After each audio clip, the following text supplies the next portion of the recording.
ఆ director mark making స్టైలే వేరు. ఆ స్టార్ హీరో మేనరిజం కు ఉన్న ఫ్యాన్ బేస్ చెప్పక్కర్లేదు.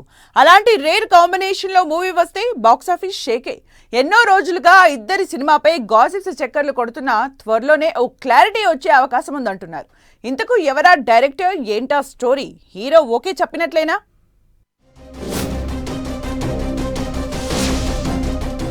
పవర్ స్టార్ సినిమా వచ్చినా, దర్శక ధీరుడి మూవీ రిలీజ్ అయినా ఫ్యాన్స్ కు పండగే. అలాంటిది ఆ ఇద్దరి కాంబినేషన్ లో మూవీ వస్తే నెక్స్ట్ లెవెల్. కాకపోతే ఇప్పటి వరకు వాళ్ళిద్దరూ కలిసి సినిమా చేయలేదు. ఫస్ట్ టైం వాళ్ళిద్దరి కాంబినేషన్ లో భారీ ప్రాజెక్ట్ కి ప్లాన్ చేస్తున్నారట. రాజమౌళితో పవన్ సినిమా చేసే అవకాశాలు చాలా ఉన్నాయంటున్నారు. రాజమౌళి డైరెక్షన్ లో మూవీ చేయాలని పవన్ హీరోగా సినిమా తీయాలని రాజమౌళి ఇద్దరూ తెగ ఇంట్రెస్టింగ్ గా ఉన్నారట. రాజమౌళి ప్రస్తుతం మహేష్ బాబుతో పాన్ వరల్డ్ మూవీ చేస్తున్నారు. ఆగస్టులో మహేష్ బాబు పుట్టినరోజున టీజర్ రిలీజ్ చేసే ప్లాన్ లో ఉన్నారు.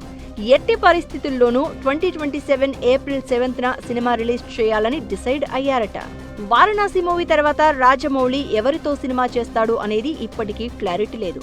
మామూలుగా అయితే రాజమౌళి నెక్స్ట్ ప్రాజెక్ట్ పై లీకులు వస్తూ ఉంటాయి. ఈ క్రమంలోనే మహేష్ మూవీ తర్వాత పవన్ తో సినిమాను తెరకెక్కించేందుకు జక్కన్న ప్లాన్ చేస్తున్నాడట. Pawan Ustaad Bhagat Singh movie already release కి రెడీ అవుతోంది. ఆ తర్వాత సురేందర్ రెడ్డితో ఓ సినిమా చేయబోతున్నారు. ఈ మూవీని వచ్చే సంక్రాంతికి రిలీజ్ చేసే ప్లాన్ లో ఉన్నారని టాక్. తర్వాత పవన్ రాజమౌళి సినిమా స్టార్ట్ చేసే అవకాశం ఉందంటున్నారు. అన్నీ కుదిరితే పవన్ జక్కన్న మూవీపై టైం చూసి ఓ ప్రకటన రిలీజ్ చేసే ఛాన్సెస్ కూడా దగ్గరలోనే ఉన్నాయంటూ గాసిప్స్ చక్కర్లు కొడుతున్నాయి. వారణాసి సినిమా రిలీజ్ కు ముందే పవర్ స్టార్ తో దర్శక ధీరుడు చేయబోయే మూవీపై క్లారిటీ వచ్చే అవకాశాలున్నాయట. వీరిద్దరి కాంబోలో సినిమా ఫిక్స్ అయి తెరకెక్కితే మాత్రం బాక్సాఫీస్ షేక్ అవ్వాల్సిందే.